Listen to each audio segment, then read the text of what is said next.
Hello बच्चों, कैसे हो आप सब। Welcome again to your educational platform. Dear student, आज हम डिस्कस करने वाले हैं फ्रिंज विड्थ के एक्सप्रेशन के बारे में। लास्ट लेक्चर में हमने वेव ऑप्टिक्स के अंदर स्टडी क्या किया था, एक बार मैं आपको ब्रीफ में बता देता हूं। हमने लास्ट लेक्चर में डिस्कस किया था एक्चुअल में वेव फ्रंट क्या है, टाइप्स ऑफ वेव फ्रंट के बारे में सबसे पहले हमने डिस्कस किया था। इसके बाद मैंने इंटरफेरेंस के बारे में एक्सप्लेन किया था and what are the necessary conditions for constructive and destructive interference. Interference basically क्या था? Redistribution of light energy coming from the two current sources on the basis of superposition principle. आज हम उसी इंटरफेरेंस के part का ही एक हिस्सा हम डिस्कस कर रहे हैं, जिसमें अब स्क्रीन के ऊपर अपने को फ्रिंजेस तो मिल गए, लेकिन उनकी विड्थ क्या रहेगी, expression for the width of fringes produced at the screen, ये आज हम डिस्कस करने वाले हैं। तो स्क्रीन के ऊपर जो फ्रिंजेस मिलेंगे वो फ्रिंजेस मेनली किन फैक्टर्स पे डिपेंड करते हैं, ये हम सीखेंगे आज के लेक्चर में। स्क्रीन के ऊपर आपको तस्वीर दिखाई दे रही होगी, यहाँ पे एक मैंने मोनोक्रोमेटिक लाइट सोर्स लिया, क्योंकि सस्टेन इंटरफेरेंस के लिए सिंगल कलर की लाइट होना बहुत ही ज्यादा जरूरी है। तो हमने मोनोक्रोमेटिक लाइट सोर्स लिया है और इसमें आप देख पा रहे हो कि ये मोनोक्रोमेटिक लाइट सोर्स, यहाँ एक सोर्स रखा है S1 S0, ठीक है, यहाँ S0 एक सोर्स रखा है, इसमें से स्पेरिकल वेव फ्रंट जनरेट हुआ और यहाँ इसके सामने एक और स्क्रीन दिख रही है आपको। ये जो स्क्रीन लगाई है ये स्लिट है, इसमें दो नैरो होल हमने तैयार किए। इन नैरो होल में से इसमें से आने वाली लाइट जो है आगे रीडिस्ट्रीब्यूट होगी, यानी सोर्स S1 और S2 की तरह से बिहेव करेंगी ये दो स्लिट्स S1 एंड S2। इसमें से जो लाइट एनर्जी रिलीज होती है, इनमें दोनों की दोनों वेव्स, एक की Y1 तो दूसरे की Y2, एक दूसरे को सुपरिम्पोज करती है। अब सुप्रीम को पोज करने का जो मेथड है उनका, वो डिपेंड करता है कि वो कंस्ट्रक्टिव इंटरफेरेंस बनाएगा कि destructive, depending upon their superposition. अगर क्रस्ट ओवर क्रस्ट फॉल कर रहा है दोनों वेव्स का, ट्रफ ओवर ट्रफ, तो डेफिनेटली कंस्ट्रक्टिव इंटरफेरेंस बनेगा। और अगर ट्रफ ओवर क्रस्ट फॉल कर रहा है या क्रस्ट ओवर ट्रफ फॉल करता है तो ऐसे में डिस्ट्रक्टिव इंटरफेरेंस होता है। और स्क्रीन के ऊपर आपने देखा कि व्हाइट और ब्राइट जो है, डार्क और ब्राइट फ्रिंजेस जो है अपने को पैटर्न मिलेंगे, ठीक है। तो इसको हम बोलते हैं Young's double slit experiment. Young's ने ये एक्सपेरिमेंट करके देखा, दो स्लिट्स लगाई है इसलिए double slit experiment. In short इसको हम क्या लिखते हैं, YDSE, Young's double slit experiment. तो ये एक्सपेरिमेंट है क्या, इसको एक बार वैसे ब्रीफ में हम जानने की कोशिश करते हैं। एक सोर्स, हमने लाइट सोर्स लगाया, इसमें से लाइट निकलेगी, एक मैंने स्क्रीन लगा दी यहाँ पे, ठीक है, एक स्क्रीन लगा दी, सॉरी इसको स्लिट कह दो आप, स्लिट लगा दिया। अब इस स्लिट के अंदर मैंने क्या किया, इसके ठीक स्लिट के सामने यहाँ स्क्रीन लगाई है। स्क्रीन के ऊपर मेरे को क्या मिलेंगे, फ्रिंजेस मिलेंगे। अब वो फ्रिंजेस कैसे मिलेंगे, यहां से मैंने, ठीक है, इक्वल फेज डिफरेंस के ऊपर यहां नैरो होल कर दिया मैंने, एक नैरो होल यहां पे बनाया, एक नैरो होल यहां पे बनाया। अब जो लाइट यहां से आगे निकलेगी दोनों से, वो एक नए सोर्स की तरह से बिहेव कर रही है। और ये दोनों सोर्स आपस में क्या है, कोहेरेंट सोर्स होने चाहिए। दोनों का फेज डिफरेंस या तो जीरो हो या फिर कांस्टेंट फेज डिफरेंस हो।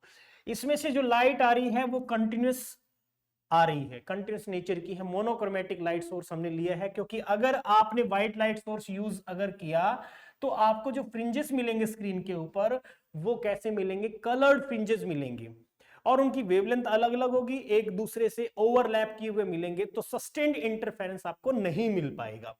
तो मैंने सोर्स S1 और S2 को ऐसे कंसीडर कर लिया। अब इससे क्या होगा कि अगर पहले हम इस पॉइंट के ऊपर अगर बात करें तो पाथ डिफरेंस भी जीरो है और फेज डिफरेंस भी जीरो, मतलब यहां से यहां तक का पाथ और यहां से यहां तक का जो पाथ है वो जीरो है, फेज डिफरेंस भी जीरो है। इस जगह पे अब कंस्ट्रक्टिव इंटरफेरेंस होगा या डिस्ट्रक्टिव होगा, ये सारी चीज हम ऑलरेडी पढ़ चुके हैं, पाथ डिफरेंस और फेज डिफरेंस की कंडीशंस लास्ट लेक्चर में।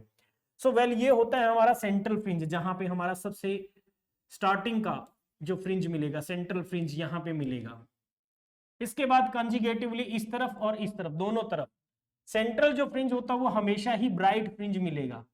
सेंट्रल फ्रिंज कैसा मिलेगा बेटा, ब्राइट और उसके बाद दोनों तरफ डार्क, फिर अगेन उससे आगे ब्राइट दोनों तरफ ही, और फिर नेक्स्ट डार्क दोनों तरफ, इस तरीके से।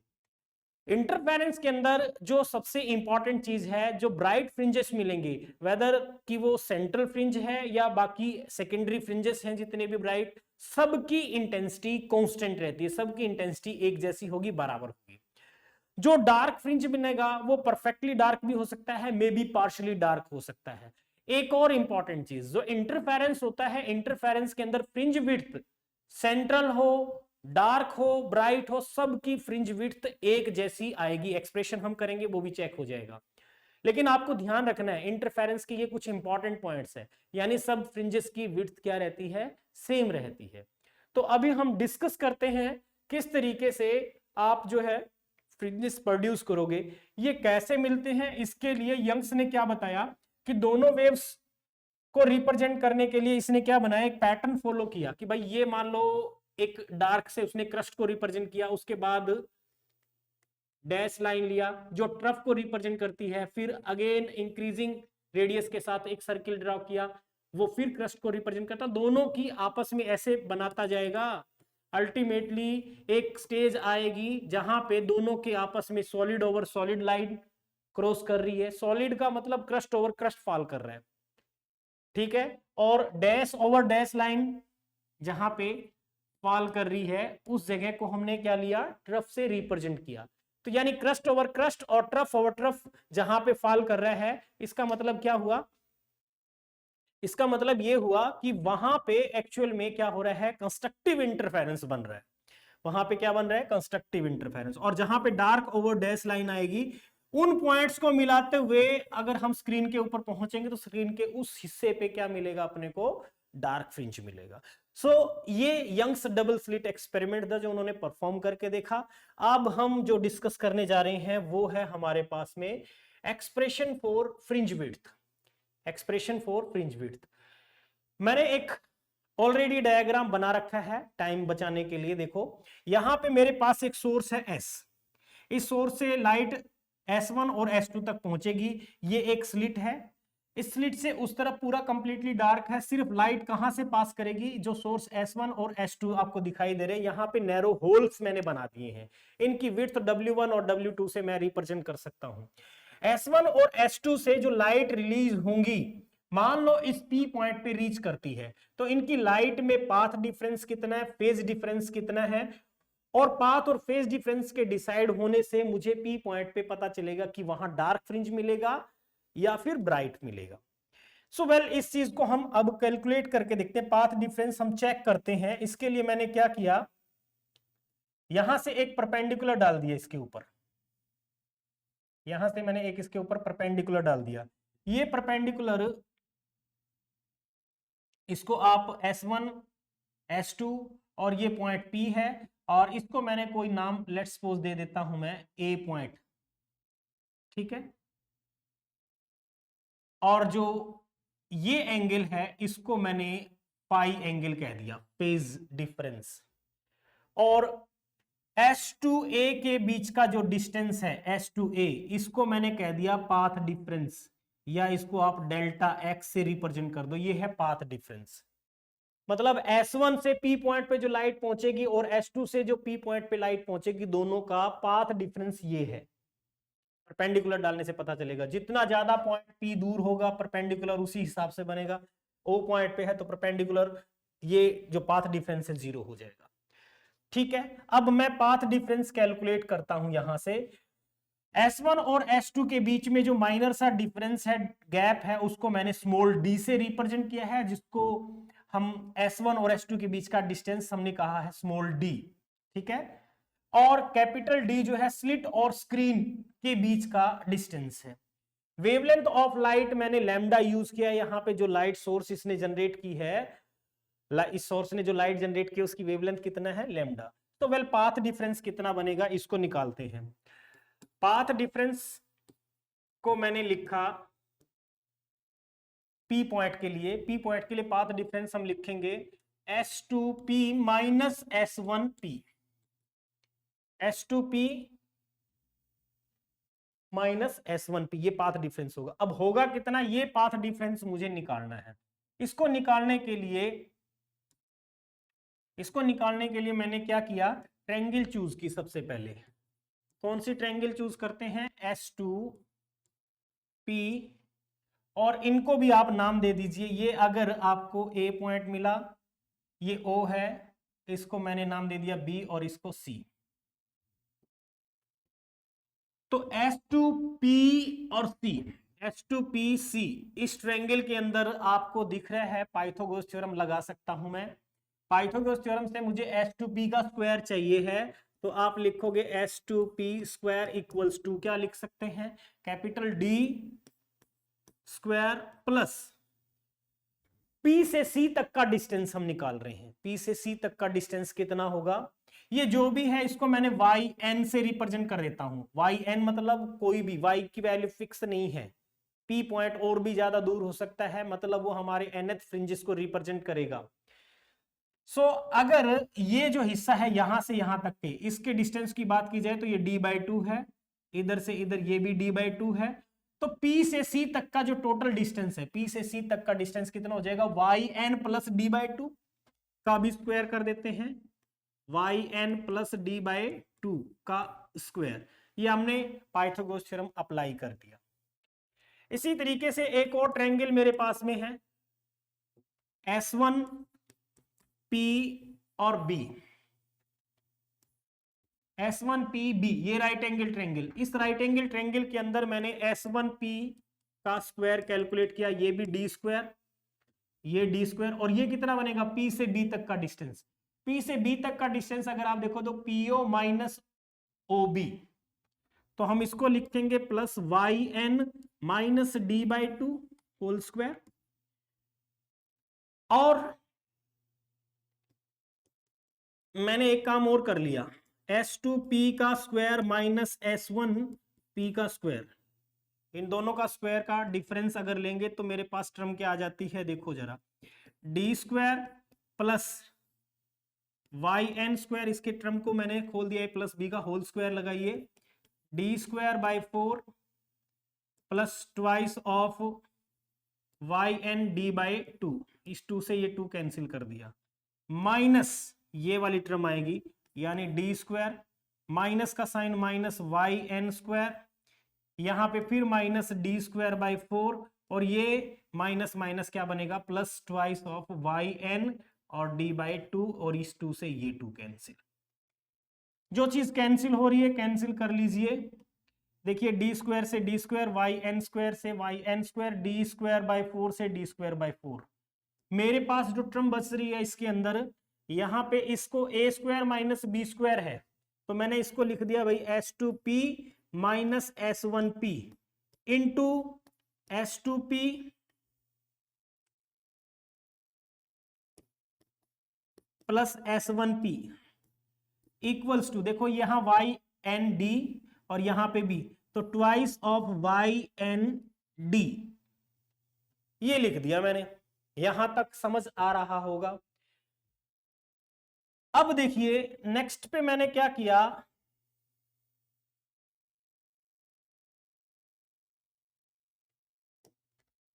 मुझे तो पाथ डिफरेंस चाहिए, ये वाली टर्म चाहिए, तो इसको हम क्या लिखेंगे, S2P minus S1P which is equals to twice of yn d upon S2P plus S1P। अब जो S2P है और S1P है ऑलमोस्ट हमने कह दिया कि अप्रोक्सीमेट इक्वल है। हमने लिखा S2P approximate equal to S1P approximate equal to capital D डैम, क्योंकि स्लिट और स्क्रीन के बीच का डिस्टेंस बहुत ज्यादा होगा। अच्छे से फ्रिंज देखने के लिए जरूरी है स्मॉल d की वैल्यू बहुत कम हो और स्लिट और स्क्रीन के बीच का गैप बहुत ज्यादा हो, इसीलिए मैंने अप्रोक्सीमेट D लिख दिया। तो ये D प्लस कैपिटल D कितना हो जाएगा, ये पाथ डिफरेंस मेरे पास आ गया, ये पाथ डिफरेंस आ गया कितना, S2P minus S1P which is equals to delta x, इसको मैंने रिप्रेजेंट किया था पाथ डिफरेंस को, तो twice of yn small d divide by twice of capital D। Well 2 से 2 यहां पे भी कैंसिल हो रहा है, तो एग्जैक्टली क्या रह गया, y n small d upon capital d. ये पाथ डिफरेंस आ गया, मेरे पास पाथ डिफरेंस आ गया, मैं यहां लिख रहा हूं इसको।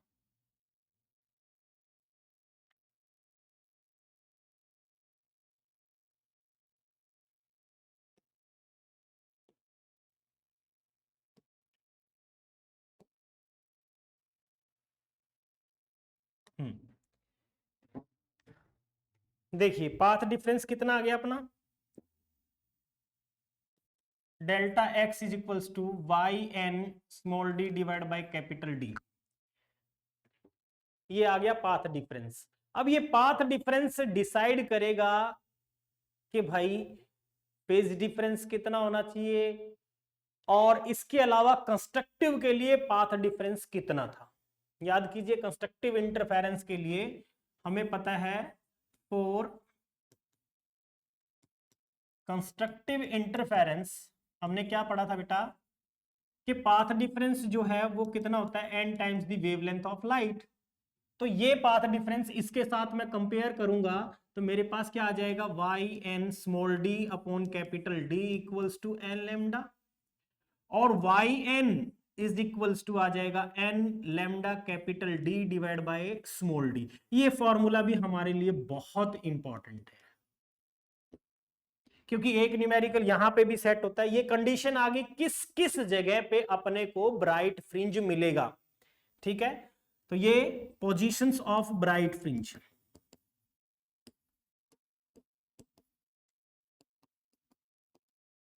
Position of bright fringes. देखो एन की value equal to 0 1 2 and so on रखोगे तो वाई 0 मिलेगा, पहले सेंट्रल फ्रिंज जिसको बोल रहे थे ओ पॉइंट पे मिलेगा, जो 1 पुट करने पे वाई 1 जो lambda capital d divide by small D मिलेगा, y2 रखने पे twice of lambda capital d divide by small D and so on. इस तरीके से इन पोजीशंस पे, नेक्स्ट पे 3 lambda capital d divide by small D, next पे 4 आ जाएगा, 5 आ जाएगा एंड सो ऑन। ये सारी पोजीशंस हैं जहां पे अपने को ब्राइट फ्रिंज मिलने वाला है। तो अभी ब्राइट फ्रिंज की विड्थ कितनी होगी ये भी निकाल लेते हैं। ब्राइट फ्रिंज की विड्थ कितनी होगी,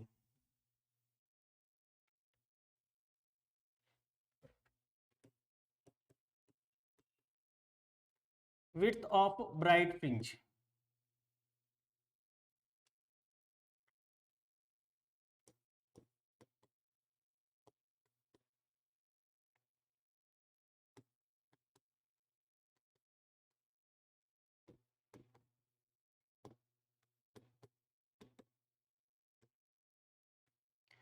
इसको मैंने बीटा ब्राइट से लिख दिया, बीटा ब्राइट। इसका मतलब क्या है, इसका मतलब है कि वाई एन माइनस वन, जो नेक्स्ट है माइनस प्रीवियस कर दीजिए, विड्थ आ जाएगी ब्राइट फ्रिंज की। आप चाहो तो थर्ड माइनस सेकंड कर दो, सेकंड माइनस फर्स्ट कर दो, तो ऑटोमेटिक आपको फ्रिंज विड्थ मिल जाएगी। जैसे मैंने 2 वैल्यू के लिए लिखा था, 2 के लिए 2 lambda capital d divide by small D, minus कर देंगे ये, तो मेरे पास आ जाएगा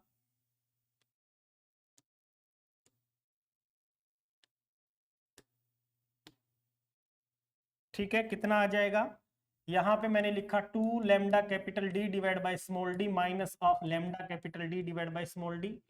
सो बीटा ब्राइट जो निकल के आया बेटा वो कितना आ गया अपने पास में, lambda capital d divide by small d, ये आ गया। ये फ्रिंज विड्थ का एक्सप्रेशन आ गया हमारे किसके लिए, ब्राइट के लिए, ब्राइट के लिए, ब्राइट फ्रिंज के लिए आ गया। ऐसे ही पाथ डिफरेंस अपने को ये भी पता है, दूसरे केस में अगर हम बात करें, दूसरे केस में हम अगर बात करें तो अपने को ये पता है कंडीशन या फिर पाथ डिफरेंस,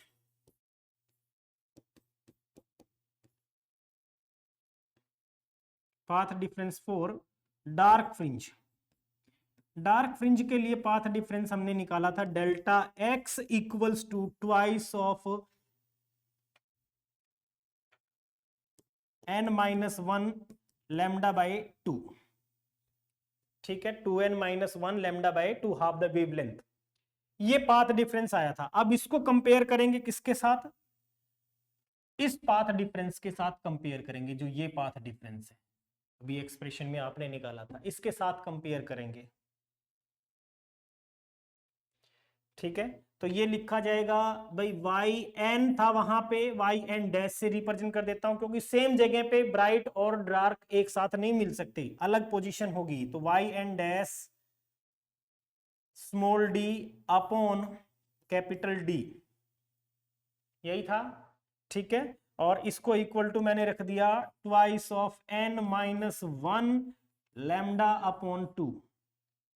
और इस तरीके से अपने पास जो निकल के आएगी कंडीशंस, इसके हिसाब से y n dash equals to 2n-1 lambda capital d divide by twice of small d. ये कंडीशंस आ गई जहां पे अपने को डार्क फ्रिंजेस मिलेंगे, ये पोजीशंस हो जाएंगी डार्क फ्रिंजेस की। कहां कहां मिलेगी, एन की वैल्यू आपको यहां पे 0 पुट नहीं करना है, क्योंकि 0 पुट करोगे तो सेंट्रल फ्रिंज, और सेंट्रल फ्रिंज हमेशा यहां पे ब्राइट बनेगा, इसलिए एन की वैल्यू 1 से शुरू करेंगे। पोजीशंस ऑफ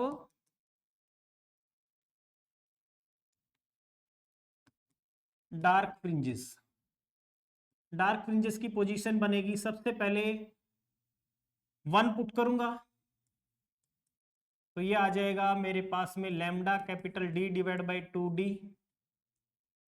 2 पुट करेंगे 4-1 यानी 3 lambda capital d divide by 2d। Next बनेगा 5 lambda capital d divide by 2d and so on 7 lambda capital d divide by 2d। इस तरीके से इन पोजीशंस पे अपने को क्या मिलेंगे, डार्क फ्रिंजेस मिलेंगे। Width of dark fringe,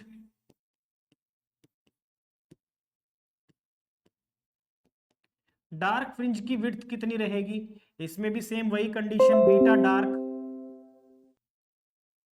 equals to y2 dash minus y1 dash. तो ये मेरे पास आ जाएगा 3 lambda capital d divide by 2d minus lambda capital d divide by 2d and so on. Beta dark भी वही आ गया जो ब्राइट की विड्थ थी, यानी ब्राइट की भी उतनी है और बीटा सेंट्रल की भी उतनी ही होगी यहां तो, यानी capital lambda capital d divide by small d. ये है expression for fringe width, dark और ब्राइट दोनों का मैंने आपको निकाल के, या यहां पे ये भी चेक करवा दिया कि डार्क और ब्राइट दोनों के फ्रिंज विड्थ सेम होती है, दोनों की फ्रिंज विड्थ सेम होती है। समझ आ गया?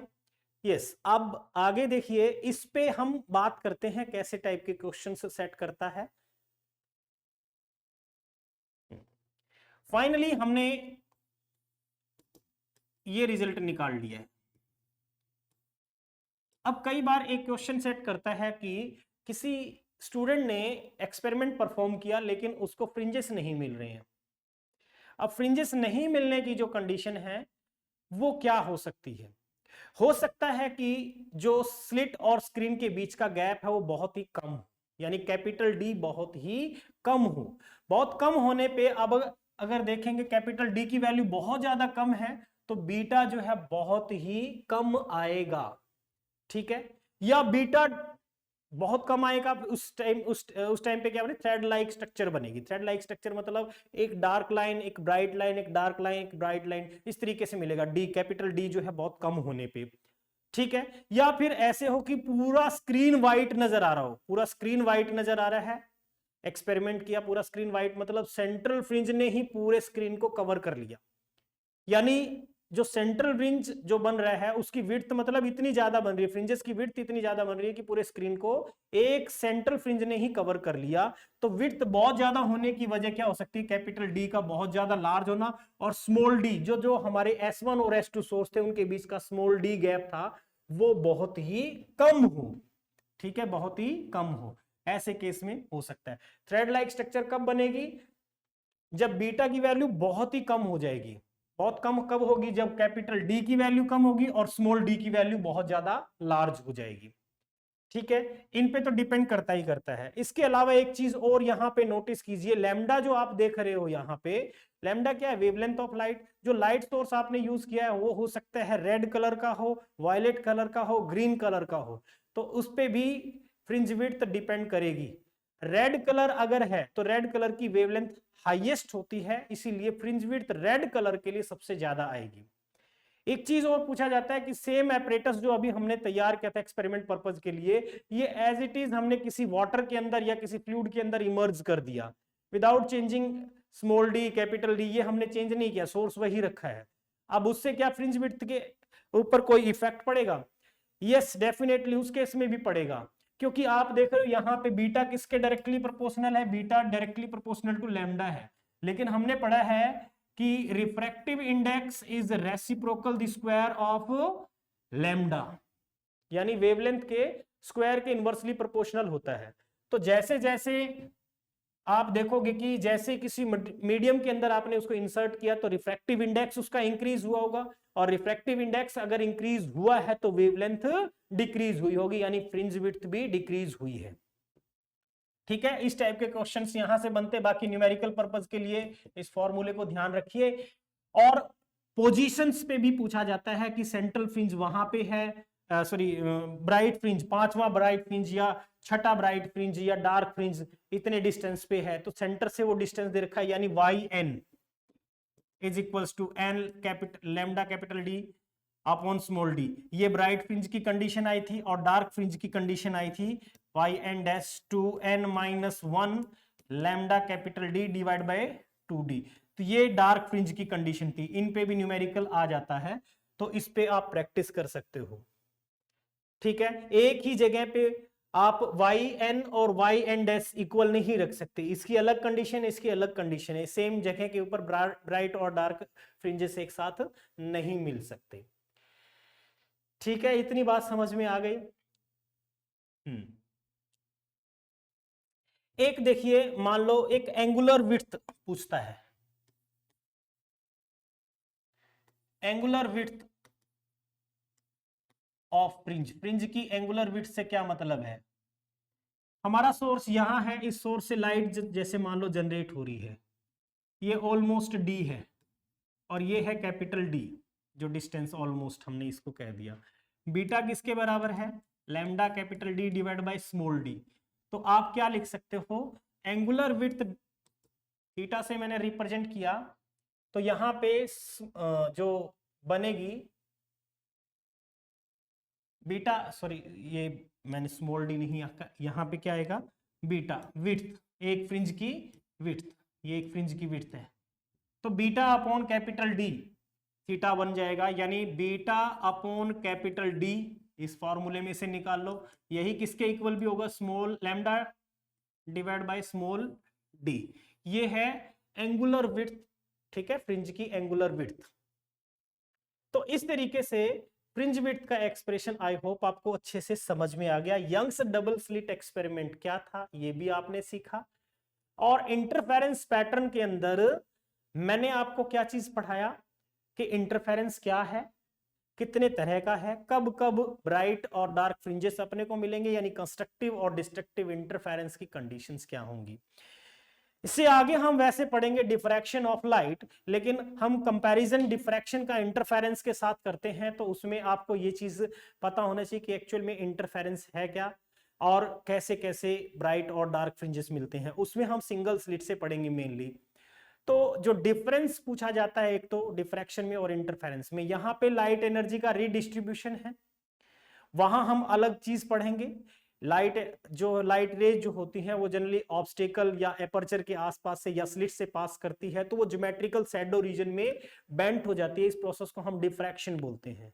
यहां मैंने आपको बताया कि डार्क, ब्राइट और सेंट्रल फ्रिंज की विड्थ एक जैसी है, लेकिन हम डिफ्रैक्शन ऑफ लाइट के अंदर स्टडी करेंगे कि डिफ्रैक्शन के अंदर जो हमें फ्रिंजेस मिलेंगे, जिनको हम मैक्सिमा और मिनिमा से रिप्रेजेंट करते हैं, उनकी विड्थ सेम नहीं रहती। जो सेंट्रल फ्रिंज मिलेगा, जिसको सेंट्रल मैक्सिमा बोलते हैं, उनकी विड्थ औरों से डबल होती है, और इंटेंसिटी भी कांस्टेंट नहीं रहेगी। यहां आपने सबसे पहले लेक्चर की शुरुआत में मैंने बताया था कि इंटेंसिटी जो है यहाँ पे क्या रहेगी? कांस्टेंट रहेगी through out. Central minimum central जो ब्राइट फ्रिंज मिलेगा, उसके बाद जो ब्राइट फ्रिंजेस मिलेंगे कंजुगेटिवली दोनों तरफ, उन सब की इंटेंसिटी एक जैसी मिलेगी, सेम मिलेगी। जबकि डिफ्रैक्शन ऑफ लाइट के अंदर हम स्टडी करेंगे जो सेंट्रल मैक्सिमम मिलेगा उसकी इंटेंसिटी सबसे ज्यादा और बाद में डिक्रीज होती चली जाएगी। अगर इंटेंसिटी का ग्राफ इसका बना के देखेंगे तो इसका इंटेंसिटी का ग्राफ कुछ ऐसे मिलेगा, ठीक है। इधर आर डिस्टेंस और ये इंटेंसिटी, यहां पे हमने इंटेंसिटी ले लिया, तो ये इंटेंसिटी मैक्सिमम आई नोट सबकी ही सेम है, सारे जितने ब्राइट फ्रिंजेस मिलेंगे सबकी इंटेंसिटी सेम है। और ये जो विड्थ है, ये विड्थ कितनी है, lambda capital d divide by small D, dark हो या ब्राइट हो सबकी बराबर है, ठीक है। तो आई होप आपको आज का लेक्चर अच्छे से समझ में आया होगा। इसी उम्मीद के साथ थैंक यू, जय हिंद, बने रहिए एग्जाम हट के साथ।